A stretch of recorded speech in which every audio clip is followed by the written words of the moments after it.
Alléluia. Amen. Nous lisons ensemble le psaume 126. Tunasoma pamoja. Je lis d'un trait et puis tu le lis en Swahili. C'est le psaume de la captivité de Sion. Inaikala ni psalm ya captivité ya Sayuni. Ya ufungo wa Ya Sayoni. fungo wa Sayuni.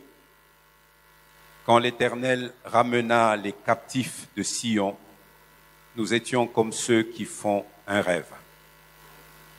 Alors, notre bouche était remplie de cris de joie et notre langue de chants d'allégresse.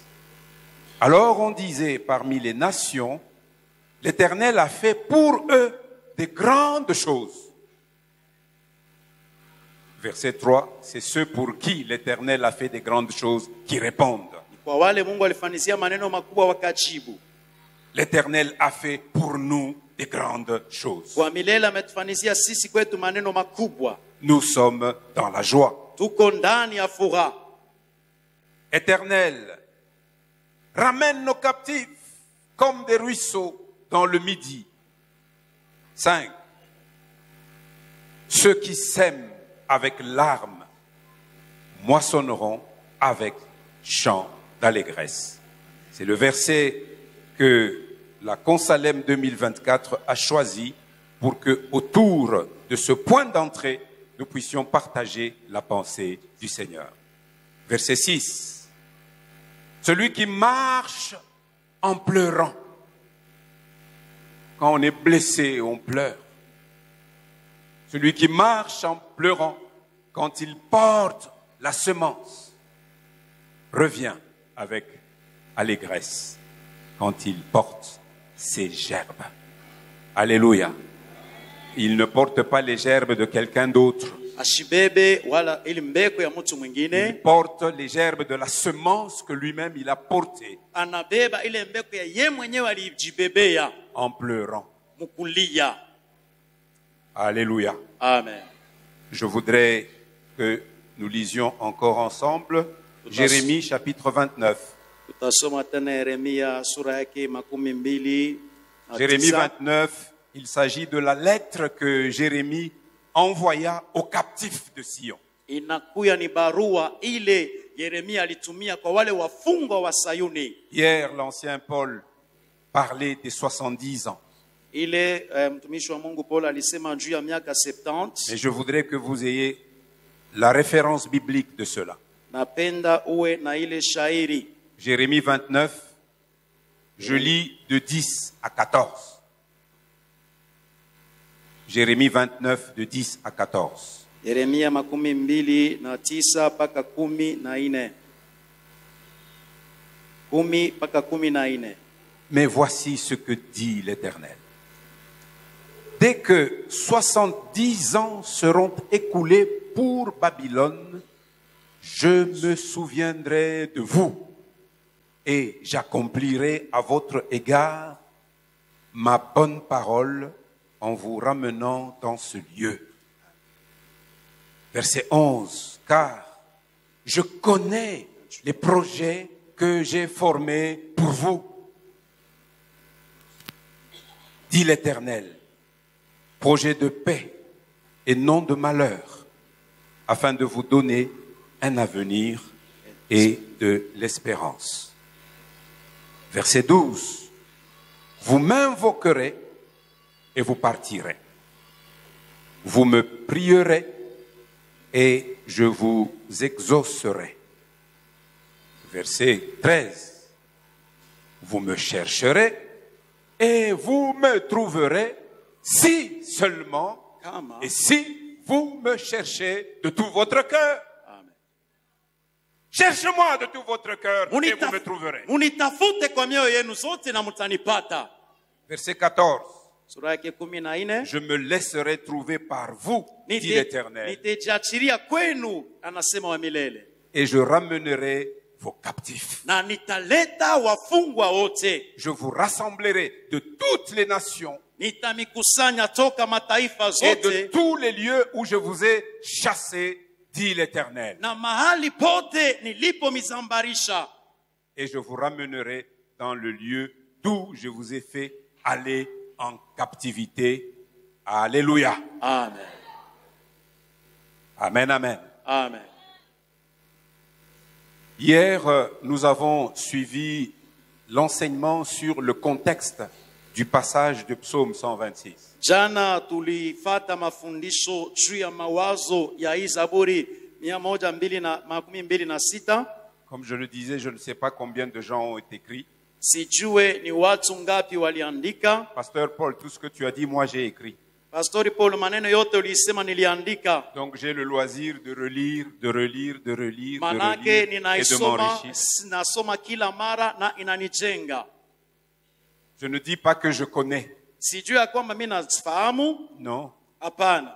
Vous savez que le même passage, Unajua sema hii shairi moja, le Seigneur peut en révéler des dimensions insoupçonnées. Mungu analeza kuleta mafunuo kadhalika na À kadhalika. l'un, il donne une dimension. Kwa mmoja anapatia hatua fulani, À un autre, il donne une autre kwa dimension. mwingine tena anampatia mawazo ingine, Car nous ne pouvons pas contenir Dieu kwa sababu hatuweze kueneza Mungu dans sa capacité ndani ya uwezaji wake d'enseigner à partir de sa parole. ya kufundisha kueneana na neno yake. Donc même si nous avons entendu le contexte hier, Hata jana tulisikia ile usomi, ne nous lassons pas de revenir dessus. tusichoke kurudilia hapo tena, Car le contexte, c'est le fondement kwa sababu ile mawazo inaikala ni msingi sur lequel tout doit être construit. ule vyote vinapasa vijengewe juu. Quand l'Éternel ramena les captifs de Sion, Wakati wa milele alirudisha wafungwa Sayuni. qui les a ramenés? Nani aliwaleta? Eux-mêmes, hein? Wao peke. Ce que nous avons lu. Jele tulisoma. Quand les captifs de Sion se rébellèrent là où ils étaient et qu'ils revinrent dans leur pays. Wakati wafungwa wa Sayuni walitomboka na wakarudia ndani ya nchi yao. Non, Hapana. c'est l'Éternel qui Ni les a wa ramenés. milele. Ramener les captifs de Sion Kurudisha wafungwa Sayuni signifie aussi restaurer les biens de Sion. manake ni kurudisha tena vitu vya Sayuni. Kasenga a des biens Kasenga iko na vitu que le vizuri Seigneur lui a déjà accordés. ile Mungu anesha kumupatia, Mais où sont ces biens? lakini vile vitu vizuri viko wapi?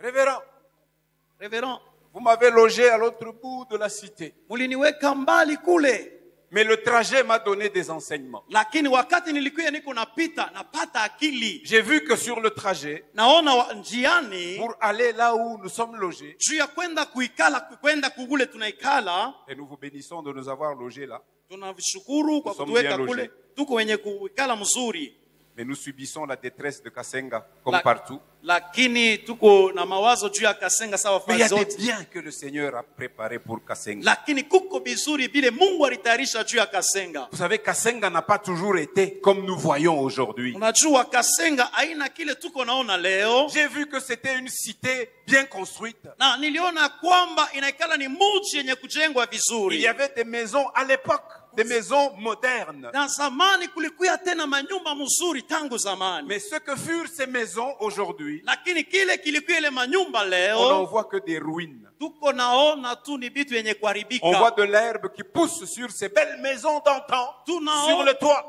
Tunaona hii juu ya ile manyumba ya zamani ilikuwa ya mzuri, majani inaota. Il y avait une communauté ici, je pense des Grecs certainement, qui Kulikuwa étaient des commerçants kulikuwa kamiti ya Wagreke walikuwa wanachuruza et qui habitaient une belle cité. na walikuwa ndani ya mji mzuri. C'est même la raison pour laquelle on voit l'église orthodoxe. C'est parce que les Grecs sont dans leur grande majorité des orthodoxes. Jua kwamba tunaona ile kanisa yabo ya Baorthodox iko pale kwa sababu Wagreke walikuwa wanaketi mahali hapa. Je ne sais pas combien de Grecs sont restés dans cette ville. Sijue ni Wagreke ngapi wanabakia ndani ya hii Je mji, suppose qu'ils ont fait un travail d'annoncer Christ à leur manière na yu wasema nao walifanya kazi ya kutangaza Kristu munamna et yao, qu'ils ont ils ont gagné quelques personnes na pengine walipata kubeba watu wengine, et qui ont adhéré à la doctrine orthodoxe. na wale waliingia katika dini zao. Et ces personnes se rassemblent probablement là. Na mimi najua ya kwamba wale watu wanaingia pamoja nao ndani ya Mais quand je kanisa. regarde cette église orthodoxe, Na wakati natazama kanisa Orthodox, je me dis qu'elle n'a pas l'éclat qu'elle avait. mimi nasema aina na ile urembo ilikuyaka nao tangu zamani. Où donc est parti cet éclat? Manake yule urembo unaenda wapi? Et quand je regarde la population de Kasenga d'aujourd'hui, Lakini nikitazama taifa ya Kasenga ya leo, et si je peux la comparer à la population de Kasenga d'antan, kama naifananisha na ile taifa ilipopita, je dirais que probablement aujourd'hui, il peut y avoir au moins 5 fois, si pas 10 fois plus d'habitants à Kasenga qu'il y en avait autrefois. inaweza ile taifa inaweza kuwa mara 5 wala mara 6 kuendelea na ile ilipita. Je crois que les autorités administratives peuvent nous dire quelle est l'ampleur de la population dans le territoire de Kasenga. Najua wa autorité wanaweza kutonesha taifa ya Kasenga ikoje. Mais j'ai vu des maisons en ruine. Lakini niliona manyumba yenye kuharibika. Et c'est dans ces maisons en ruine Na ni ndani ya ile manyumba que nous nous mettons les sièges pour l'enseignement supérieur. jo kule tunatia fazi ya kufunda masomo ya juu. Institut supérieur de Kasenga. Wanaandika Institut supérieur fulani ya Kasenga. Dans un bâtiment en ruine. Mu ile nyumba yenye kuharibika. Là où habitait un seul grec.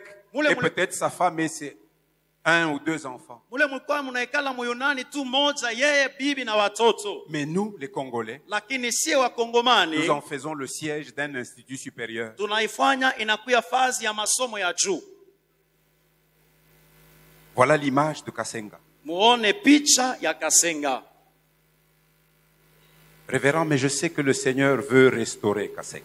Reverend, najua sema Bwana napenda fanye upya Mais si vous ne Kasenga. prenez pas conscience de votre état de misère, Na amuone kisi mateso yenu inazidi. vous ne chercherez pas Dieu. Hamutamtafuta Mungu.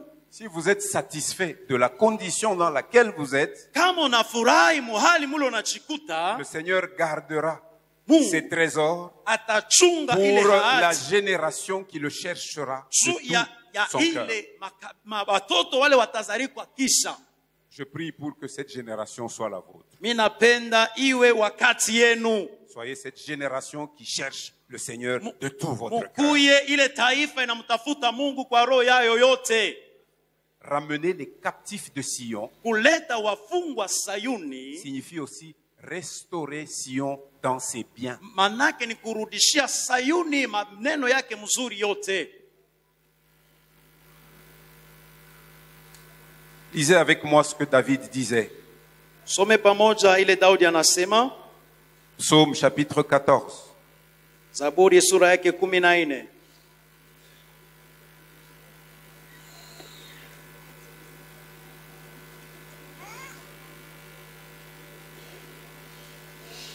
Verset 7. Na mstari wake wa 7. C'est David qui s'exclame. Ni Daudi eko nasema, Oh, qui qui fera partir de Sion la délivrance d'Israël? ni nani atakuya katika Sayuni juu ya ufungulivu wa Bwana?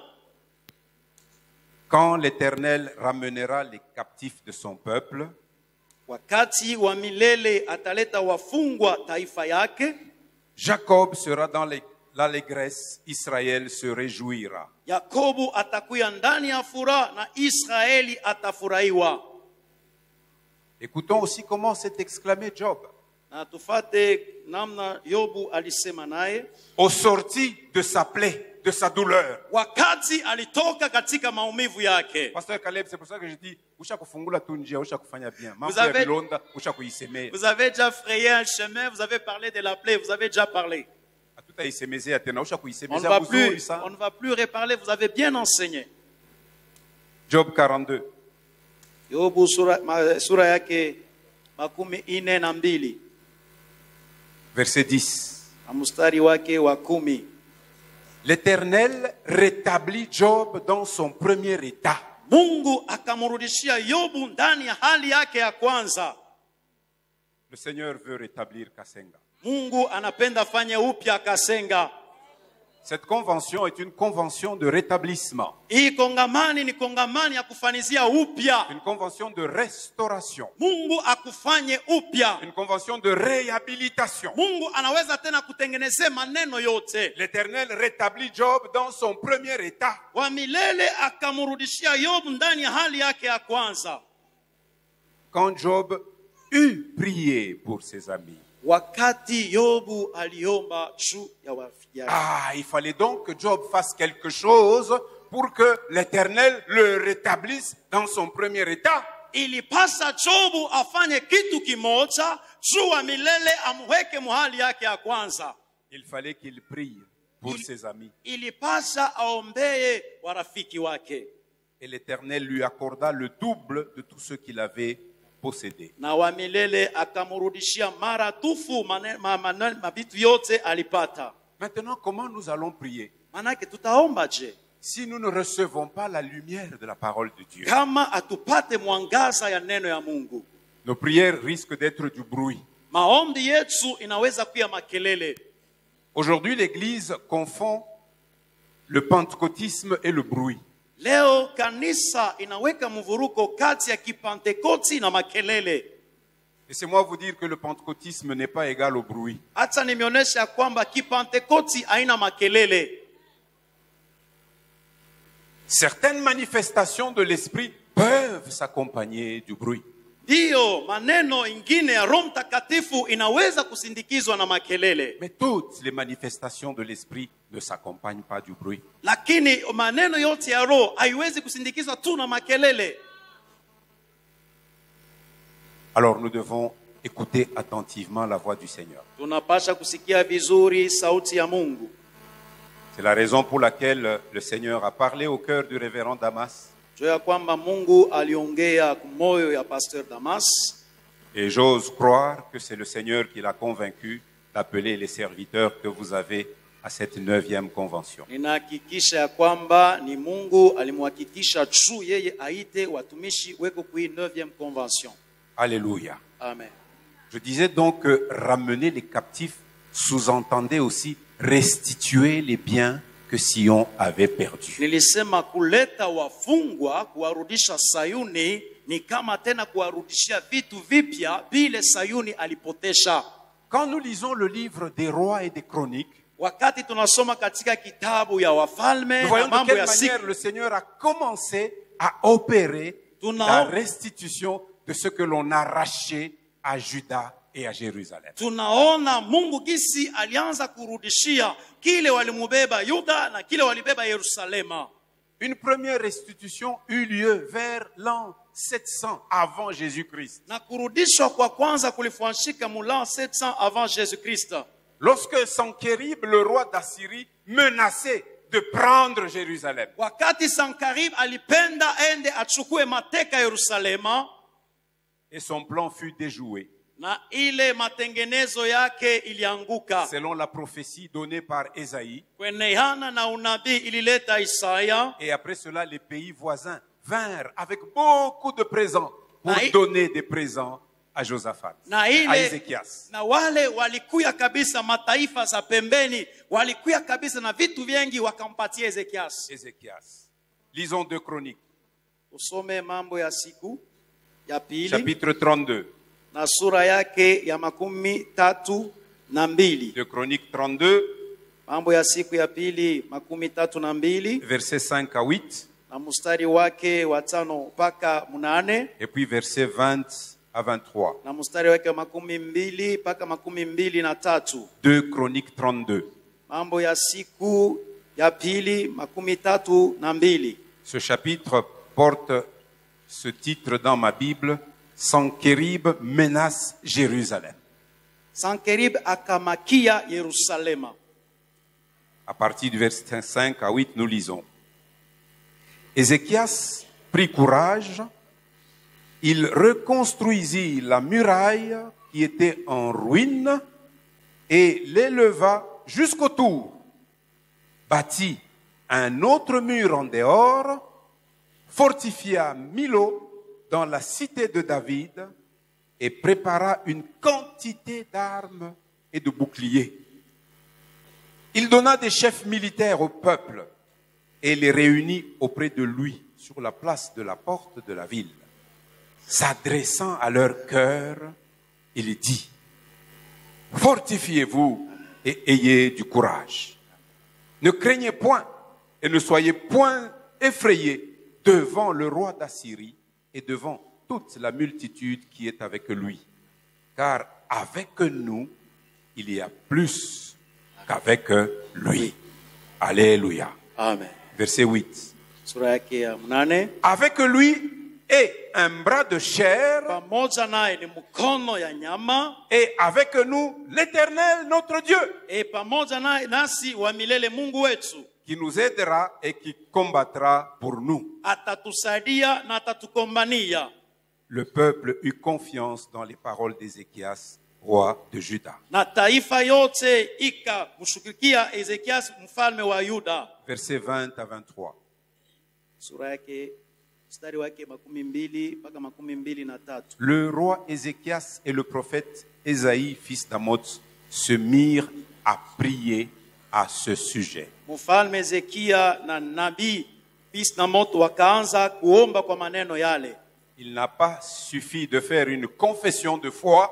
Hawakukiri tu juu ya imani, Et sur la base de cette confession de foi, ils se mirent à prier à ce sujet. na kweneana na imani hao wakaanza kuomba juu ya ile maneno, Et ils crièrent au ciel. na wakalalamika mbinguni. Le ciel qui est le trône de leur Dieu. Inaikala mbinguni, inaikala kiti kia enzi kia Mungu hao. Verset 21.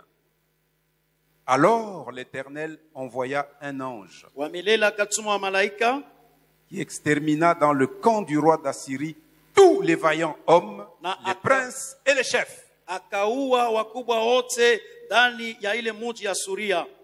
Et le roi, confus, retourna dans son pays. Na mfalme mwenye kuanguka akarudia ndani ya nchi zake. Il entra dans la maison de son Dieu, Akaingia ndani ya nyumba Mungu wake, et là, ceux qui étaient sortis de ses entrailles le firent tomber par l'épée. na wale alizala wakamua kwa kisu. Les Israélites, ou plutôt les Judéens et les habitants de Jérusalem, n'eurent pas besoin de combattre avec des épées. Wayuda hawakufalizie juu wakombane na mipanga. Sur le fondement de leur foi, ils ont combattu dans la prière. Kweneana na imani yao walikombana ndani ya malombi. Verset 22. Sura yake 22. Ainsi, l'Éternel sauva Ézéchias et les habitants de Jérusalem de la main de Sankérib, roi d'Assyrie. Hivi aliokoa Ezekias pamoja na taifa yake Yerusalema kumikono ya Sankerib mfalme wa Suria, Et de la main de tous, et il les protégea contre ceux qui les entouraient. na kumikono ya wote akawakinga kando kando ya wale wote waliwazunguka. Écoutez le verset 23.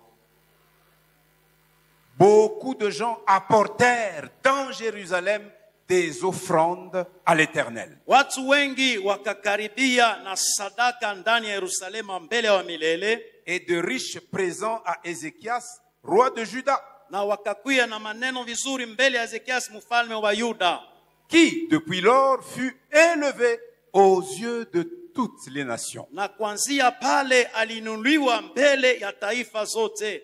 Voilà déjà une première image de la restitution de Sion. Muone, hii ni picha ya kwanza ya kurudishwa kwa Sayuni. Et cette restitution fut complètement réalisée lorsque les Juifs retournèrent de Babylone à Jérusalem, et ce fut historiquement en l'an 538 avant Jésus-Christ. Na ikurudishwa kulifuanikwa kwa utele wakati wa Yuda walirudia katika Yerusalema. Nous avons lu que le thème a été tiré du psaume 126, versets 5 et 6. Tulisoma kwamba hii shina ilitoka ndani ya kitabu ya Zaburi 1206, Moi, j'ai voulu lire aussi le verset 6. na hii nilisema tena hata hii sura ya 6. Celui qui marche Ula anatembea en pleurant mkulia quand il porte la semence wakati anachukua mbeko, revient anarudia avec allégresse na furaha quand il porte ses gerbes. wakati anabeba ile upandai. Et notre verset du thème, c'est le 5. Ceux qui sèment avec larmes moissonnent avec chant d'allégresse. Na kishina yetu iko mule mushairi ya 5 inasema wale wanapopanda watavuna na furaha. Hier, le pasteur Paul nous a parlé du principe des semailles et de la moisson. Na jana mtumishi wa Mungu Paul alisema namna ya kupanda na namna ya kuvuna. Le pasteur Caleb nous a enseigné en matinée Na mtumishi wa Mungu Pastor Caleb alitufundisha asubuhi que Jésus a semé, Yesu alipanda, mais il a semé dans la douleur. lakini alipanda ndani ya uchungu. Et il nous a montré l'abondance de la moisson qui continue jusqu'à aujourd'hui. Na alitonesha gisi mavuno iko mengi na inaendelea paka leo. Toi et moi, nous sommes le produit de ce que Dieu a semé. Wewe na mimi tuko matokeo ya ile Mungu alipanda. Toi et moi, nous sommes le produit, le résultat de ce que Jésus a semé. Wewe na mie tuko matokeo ya ile Yesu alipanda. Et cette moisson continuera jusqu'à son retour. Ile mavuno itaendelea paka na kurudia kwake. Toi au moins, nous sommes invités d'entrer dans sa moisson. Si wewe na mimi wanatuita tuingie ndani ya mavuno yake. Jésus nous dit de lever les yeux et de regarder. Na Yesu anasema muinue macho na mtazame. Il dit la moisson est déjà mûrie. Inasema ya kwamba mavuno iko Mais ilishakwenea. où sont les ouvriers? Lakini watendakazi weko wapi? On nous met ainsi, ici, un panier. Wanaweka kitunga hapa, Soutien à l'évangélisation. wanasema tushike injili. Mais il y en a qui veulent volontairement être aveugles pour ne jamais voir ce panier. Kuko wengine wanapenda kuya sawa vipofu na haone vile vitunga. Et pourtant, le grand ordre que Jésus a laissé à son Église, Lakini mpango kubwa Yesu aliachia kanisa c'est de yake continuer la moisson. ya kuendelea mavuno. Et il faut qu'il y ait des ouvriers. Na inapasha watendakaji Les ouvriers wakuye. doivent être envoyés. Watendakaji wanapasha Il y a des watumiwe. défis à relever. Kuna kuya makazi ya Si kufanya. toi, tu ne sais pas aller, Kama wewe upende au kwenda, moins ce que tu peux avoir en main peut aider ceux qui sont prêts à lakini aller. ile À unaweza partir. kuya nayo ndani ya mikono inaweza kusaidia wale wakwenda wanaenda kufanya kazi. Ils peuvent partir. Wanaweza kwenda. Il y a un principe Kuna ikala mashairi, des semailles et de la moisson. namna ya kupanda na namna ya kuvuna. Ceux qui veulent les références bibliques, écrivez Genèse 8, 22. Wale wanapenda kuandika, mwandike Mwanzo sura yake 8, 8, sura yake verset 8 22. na mstari wake wa 22. C'est après le déluge, Na ni kisha ile deluge, quand Noé offra un sacrifice agréable wakati Noa akatoa sadaka mzuri à l'Éternel. kwa milele, Et Dieu lui parla. na Mungu akamzungumzia. Dieu parla à Noé. Mungu akasema na Noa. Genèse 8, 22. Il lui dit ceci.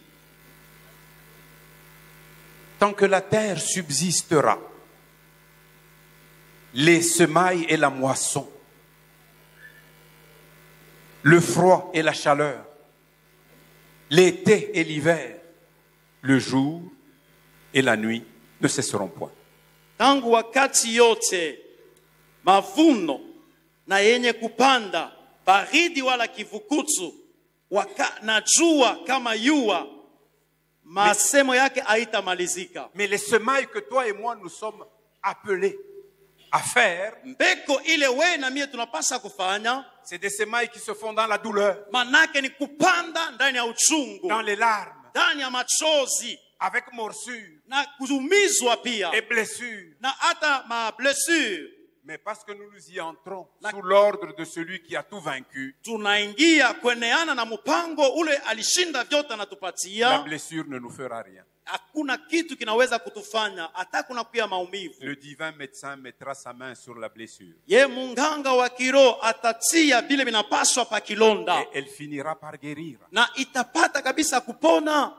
Mais ce principe ne passera pas tant qu'il y aura ce ciel Lakini et cette terre. ile masema haitafuanika wakati kutakuya mbingu na Parole ile de l'Éternel. wa milele. Anasema Quand il commence une nouvelle humanité avec la famille de Noé. wakati ananza hata hali mupya pamoja na jamaa ya Noa. L'apôtre Paul enfonce le clou, Galates 6, verset 7. Na mtume Paulo anakaza pale katika kitabu ya Wagalatia sura yake 6 na mstari wa 7. Ne vous y trompez pas. Msilongofye. On ne se moque pas de Dieu. hawezi kumdharau Mungu. Ce qu'un homme aura semé, Kile il le mtu, moissonnera kile aussi. mtu atapanda atakivuna pia. Si tu sèmes pour la chair, Kama unapanda juu ya tu mwili, moissonneras pour la chair la corruption. utavuna juu ya mwili uharibifu. Et si tu sèmes pour la justice, Lakini kama unapanda juu ya uhaki, tu moissonneras de la justice utavuna uhaki, la vie. uzima. La vie présente Uzima wa leo et celle à venir. na uzima wa kesho, La vie éternelle. uzima wa milele. Alléluia. Amen. Lorsque notre cœur est brisé devant Dieu Wakati moyo wetu umevunja mbele ya Mungu et que nous semons fidèlement par notre prière, comme nous l'avons vu, ce fut le cas de Ézéchias, na tunapanda kwa mioyo yetu na kwa uhaki wote ndani, kama vile alifanya Hezekia et le prophète Ésaïe. na nabii Isaya, Comme le fit aussi Job, Comme il a il- prié pour ses amis. kama vile alifanya Yobu wakati aliombea wajirani wake. Si nous faisons cela fidèlement, Kama tunaifanya katika uhaki wote, même s'il le faut jusqu'à l'agonie, hata kama tunafika mwili karibu na kufwa, comme nous l'a expliqué en matinée le pasteur Caleb, kama vile alifasiria mtumishi wa Mungu Pastor qui Kalebi. n'était pas là le matin. Nani ashikuya asubuhi? Nani asikukuwa kwa asubuhi? Qui n'était pas là le matin? Bon, muko kidogo tu. Mwe moins bajirani nombreux. bali murikuya kumubafasirie. Vous qui étiez là, vous pouvez leur expliquer. On nous a dit comment Jésus priait jusqu'à l'agonie Baliton- au jardin Gethsemane. Walitonesha gisi Yesu alikuwa naomba karibu kufa ndani ya bustani ya Getsemani. Lisez cela dans Luc 22. Muisome katika hata Luka sura yake 22.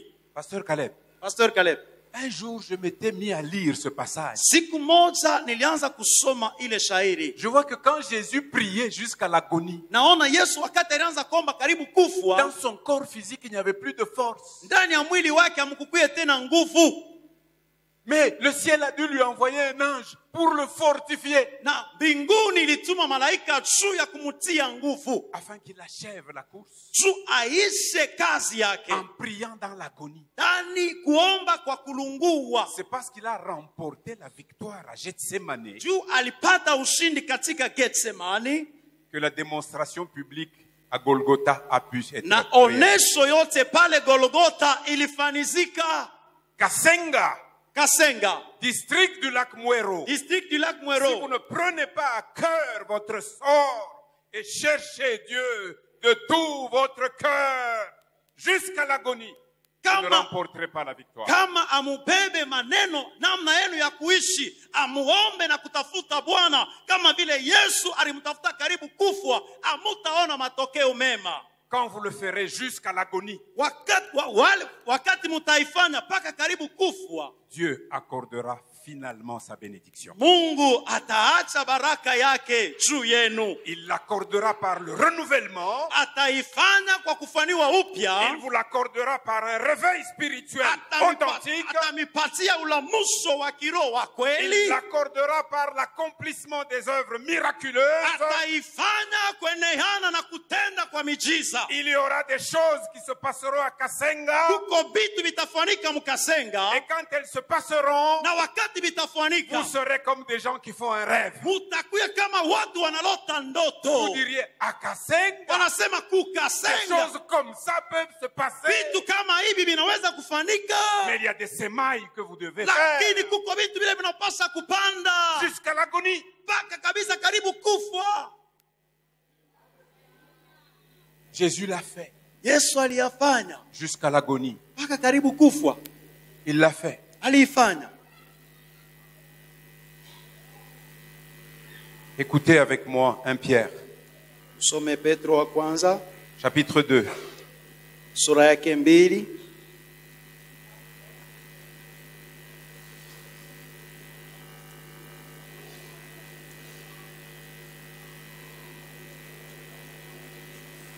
Verset 20 na mstari wake wa 12 et 21. mpaka 12. 1 Pierre 2, 20 et 21. Petro wa kwanza sura yake 2, 12 mpaka 21. Je crois que c'est mieux que je lise le 19 aussi. 19. Napenda kusoma 19, 20 et 19 21. 19 mpaka 21. Car c'est une grâce que de supporter des afflictions par motif de conscience envers Dieu quand on souffre injustement. Sababu ni neema ya kuvumilia mateso kwa sababu tunaelekea Mungu na kuteswa bila kosa. La raison pour laquelle tu souffres, on ne la voit pas. Juu unateswa juu ya nini hatuione. Et pendant que tu souffres, tu étais en train de chercher Dieu de tout ton cœur. Wakati ulianza kuteswa, ulianza kutafuta Mungu na roho yako yote. La Bible dit que c'est une grâce. Biblia inasema ni neema. Si à cause de Dieu, Kama juu ya Mungu, tu souffres même injustement, uko nateswa bila sababu. on peut te chasser du travail. Wanaweza kufukuza mkazi. Dans le groupe des gens qui ont volé, Mkunji ya wale watu waliiba. un chef vient et dit, toute l'équipe, je chasse. Chef mkubwa anakuja anasema nini yote na mifukuza. Mais toi, tu n'as pas participé au vol. Lakini wewe hakuibe. Tu avais même mal au cœur quand les autres volaient. Na ulikuwa biku na kufanya mubaya wakati watu wengine walikuwa Tu wanaiba. étais meurtri. Mais quand Ulipata la vilonda. sanction tombe, toi aussi, Na tu payes. wakati malipizi inakuja na wewe Et unaanguka. pendant que tu perds ton Na emploi, wakati unapotesha kazi yako, tu n'as pas de quoi amener à la maison pour qu'on achète le bunga. hauna na nini ya kuleta kunyumba juu wauze bunga. Peut-être que ce semestre-là ou ce trimestre-là, les enfants ne vont pas aller à l'école. Pengine ile mwezi tafata watoto wataenda shuleni. Les autres, quand on les chasse, Wengine kama wanawafukusha, ils partent avec une provision. wanaenda na akiba. Les autres, ils voient qu'on vous a chassé à plusieurs. Les enfants des uns vont à l'école, mais toi, tes enfants ne vont pas à l'école. Wale ulibafukusha nabo, bengine batoto yao wanaenda kumasomo lakini batoto yako bo abende kumasomo. D'après ceux qui vous regardent de l'extérieur, qui est le grand pécheur? Kueneana na bale Ceux wananitazamia dont nje. les enfants continuent à aller à l'école ou celui dont les enfants ne vont plus à l'école? Ule anafanya kosa kubwa ni nani? Ni ule batoto yake banenda kumasomo, ni ule batoto yake abende kumasomo. Mkristo wa bongo. Un chrétien menteur. Kila siku paka waminenda kukipwilo. Chaque jour je vais à l'église. Mais ye ule banamufukusha kukaji mwizi. Mais voilà, on vient de le licencier, Angalia c'est un batoto yake voleur. abende kumasomo. Voici, les enfants ne vont pas à l'école. Mais voici une parole qui Tazama. me console. Ineno inanifariji. C'est une grâce Ni neema de supporter des afflictions ya kuweza kuvumilia mateso par motif de conscience envers Dieu. kwa sababu tuko waaminifu mbele ya Mungu. Faisons tel coup pour détourner autant d'argent. Tufanye Moi, je kitu connais fulani Dieu. shu Je tubebe ne peux pas pesa. participer à ça. Mimi siwezi kuingia mwile maneno kwa sababu namjua Mungu. Comme disent les Kinois, tala yuma oyo. Asema angalia huyu pumbafu, kama vile wakinwa wanasema. Sema mzuri juu ya Mungu muniite bumbafu. À cause de Dieu, je suis insensé, il n'y a pas de problème. Et tu souffriras injustement.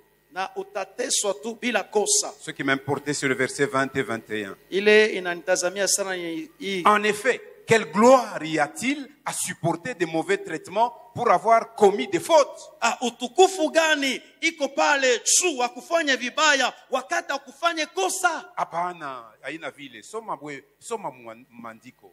20 aiseme vile ndugu. Uiseme mzuri, soma mbele uiseme mkiswahili. Asema hakuna utukufu ya kusuporte matretement mubaya kama we mwenyewe ulifanya bibaya. Kama ulifanya bibaya, bana kufaire subir matretement, tu mérites ce traitement-là.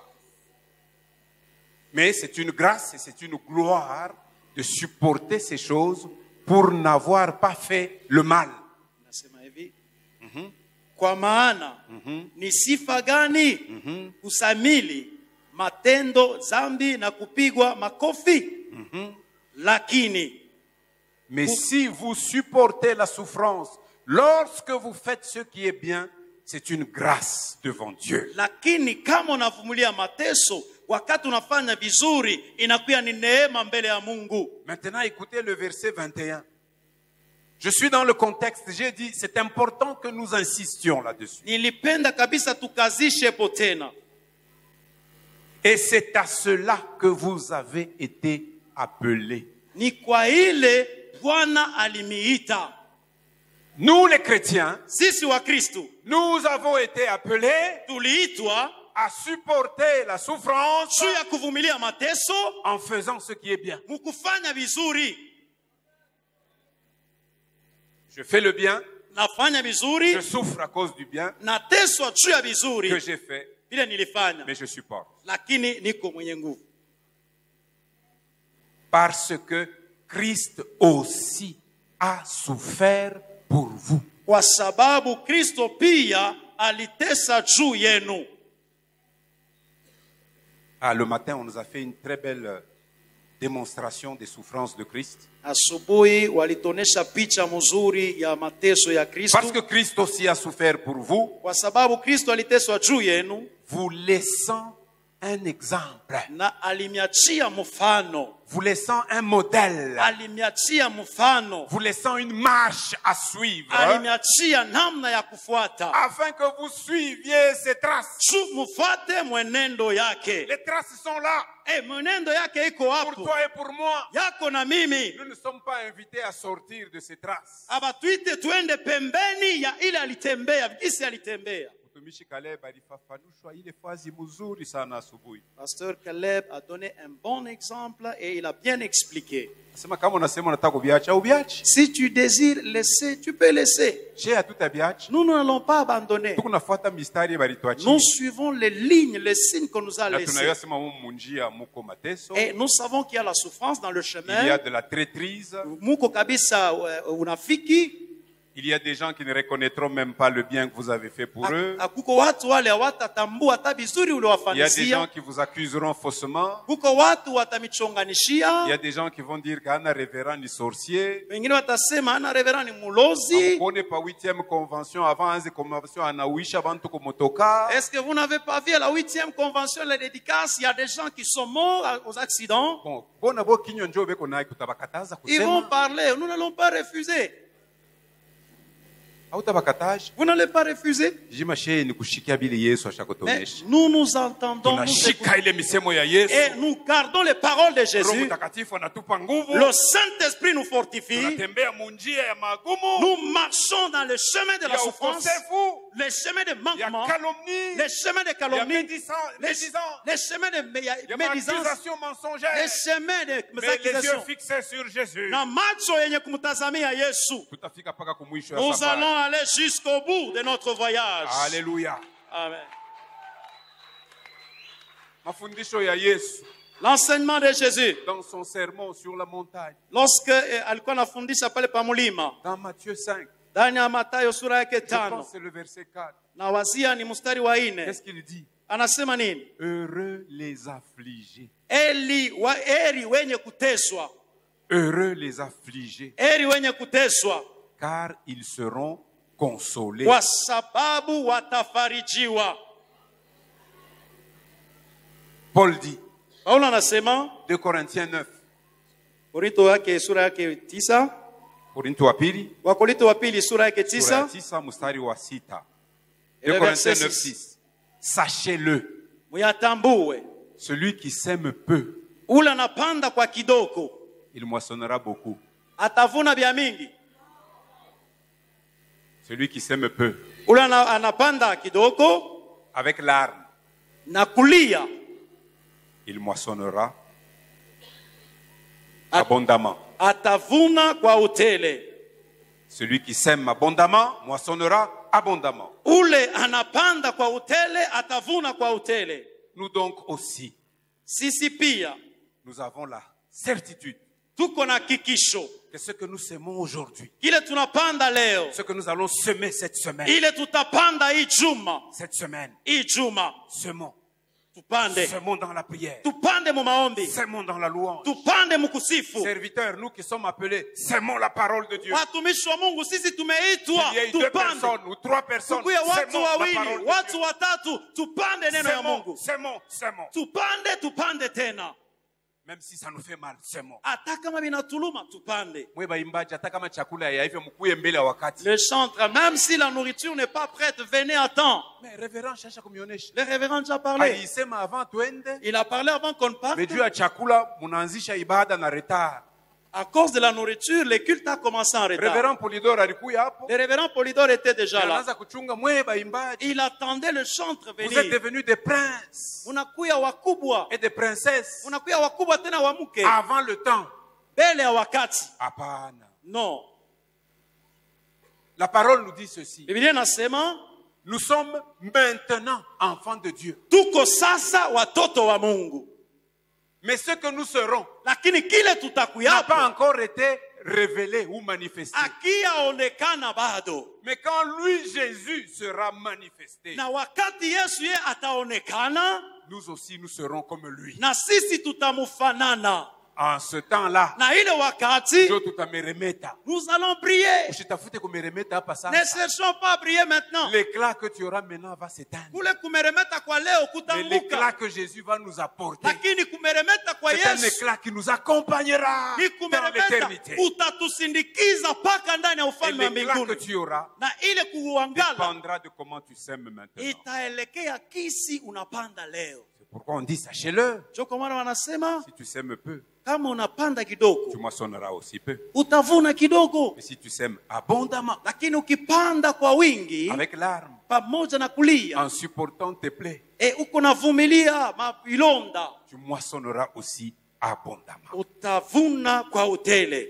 Nous donc aussi, nous avons cette certitude Na sisi tuna ile hakikisho, que ce que nous semons aujourd'hui, ile tunapanda leo avec soin, pamoja. quelque service que tu as à faire pour le Seigneur dans l'église, Kazi zote unamfanizia Bwana ndani ya kanisa, fais-le avec soin, uifanye vizuri, fais-le avec tout sérieux. uifanye na roho yako Ne yote. fais pas pour que le révérend voie, Usifanye juu mchungaji ne aone, fais pas pour que ton pasteur local voie cela. usifanye juu pastori wapa nafasi aone.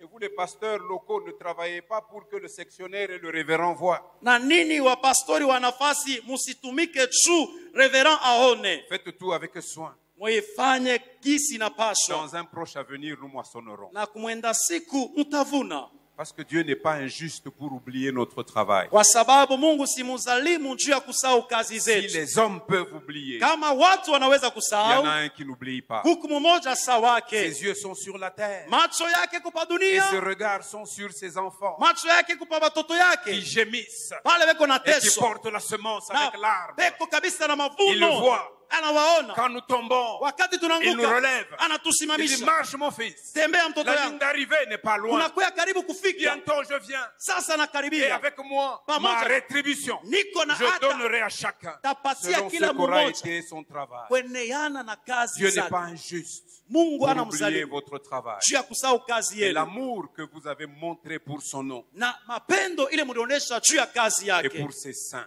juu na watakatifu wake. Hébreux 6, 10. Ibrania sura yake 6:10. Je comprends donc pour ma part. Naelewa ya kwamba Je l'ai dit que Dieu veut bénir l'église de Kasenga Mungu et ana- le district de Lac-Mwero. Mungu anaweza kubariki kanisa ya Kasenga na district ya Lac Mwero. C'est pourquoi il veut nous réveiller Ndio kwa maana anapenda et kutulamusha nous garder éveillés par ce thème. na tubakie wenye kulamuka kweneana hata na ikishina. Nous devons ainsi semer aux yeux de Dieu. Tunapasha kupanda mbele ya macho ya Mungu. Alléluia. Amen. Qu'est-ce que nous devons semer? Tutapanda nini? Nous devons semer la fidélité. Tunapasha kupanda uaminifu.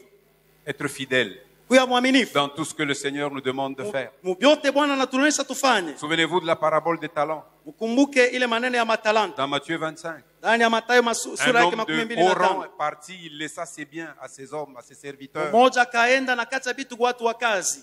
pour qu'ils travaillent Shuba tumike. et qu'ils fassent fructifier, qu'ils fassent valoir. Na wachumlishe ile matalanta aliwapatia. Longtemps après, il revint. Na kisha yake akarudia. Il les appela tous Akawaita wote. pour rendre compte. Juu kila mmoja alete matokeo ya kazi. Celui qui avait reçu 5 talents, Ule alipata talanta 5. il se présenta en disant, Maître, tu m'as laissé 5 talents, Akasema mwalimu uliniatia talanta 5. j'ai travaillé, Nilitumika. j'en ai gagné 5 autres. Nilipata tena ingine 5. Quelle était la sentence du maître? Na hata mwalimu alimonesha nini? C'est bien, Ni mzuri. bon et fidèle serviteur. Unaikala mtumishi mwaminifu na mzuri.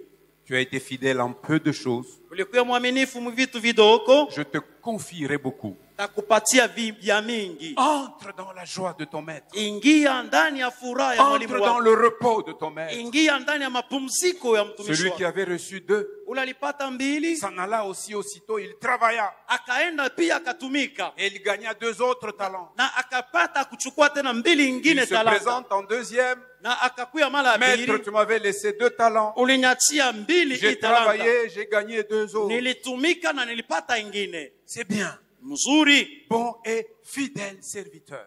Mwaminifu na mtumishi mzuri. Travaille Tumika. de manière qu'en ce jour-là, Ile siku le Seigneur te dise, wa milele akoneshe bon et fidèle serviteur. mtumishi mzuri na Bon et ulitumika. fidèle servant. Mtumishi mzuri na kijakazi Tu as mzuri. été fidèle en peu de choses. Ulikuwa mwaminifu Je mbitu te vidogo. confierai beaucoup. Takupatia vya Nous mingi. devons semer Tunapasa la kupanda. fidélité. Upande Nous uaminifu. devons semer la justice. Tunapasa kupanda waki. Et nous devons semer l'intercession. Na tunapasa kupanda maombi. Vous savez, l'intercession, ce n'est pas que pour les départements ou les commissions d'intercession de la convention. Unajua maombi aeleke tu wale departement ya C'est la maombi. responsabilité de tout chrétien Inaikala ni madaraka ya kila Mkristo. de prier pour que le royaume revienne. Ya kuomba tu ufalme wake uje. Alléluia.